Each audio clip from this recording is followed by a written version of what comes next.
یہ جو رمضان کا پورا پروگرام ہے اس کا کلائمیکس ہے، جیسے کہ حدیث میں آتا ہے لِكُلِّ شَيْءٍ ذَرْوَةٌ وَذَرْوَةُ الْقُرْآنِ سورۃ البقرہ، ہر شے کی ایک چوٹی ہوتی ہے، قرآن کی چوٹی سورہ بقرہ ہے۔ اسی طریقے سے ہر پروگرام کا ایک کلائمیکس ہوتا ہے، جسے آپ کہتے ہیں کلائمیکس، نقطہ عروج۔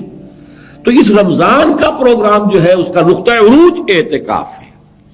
یہ روح انسانی اس درجے اللہ کی طرف متوجہ ہو جائے کہ اب علائق دنیاوی، اپنے روٹین، اپنے کاروبار، ان سب سے ایک دفعہ 10 دن کے لیے، 9 دن کے لیے تعلق منقطع کر کے اور صرف اپنے رب کی چوکھٹ پر آ کر بیٹھ رہے ہیں۔ لیکن یہ جان لیجئے آج کل اس کا رجحان تو ہمارے ہاں بہت ہو گیا ہے، لیکن اس کی جو سینکٹیٹی ہے، تقدس، بہت بری طرح پامال ہو رہا ہے۔ اس میں جو لوگ جو ہیں کچھ وہ مشاغل جاری رکھتے ہیں، کوئی گفتگویں جاری رکھتے ہیں، کوئی بہت ہنسی مذاق بھی ہو جاتے ہیں۔ میں نے سنا بعض جگہ پر اعتکاف میں نوجوان لڑکے آ کے بیٹھ جاتے ہیں تو وہ تاش بھی کھیلتے ہیں۔ میں یہ بات نہ مانتا، لیکن میری گناہ گار آنکھوں نے عین میدان عرفات میں لوگوں کو تاش کھیلتے ہوئے دیکھا ہے۔ وہاں پہنچ کر تاش کھیل رہے تو دیکھا، میں نے خود دیکھا، اپنی آنکھوں سے دیکھا۔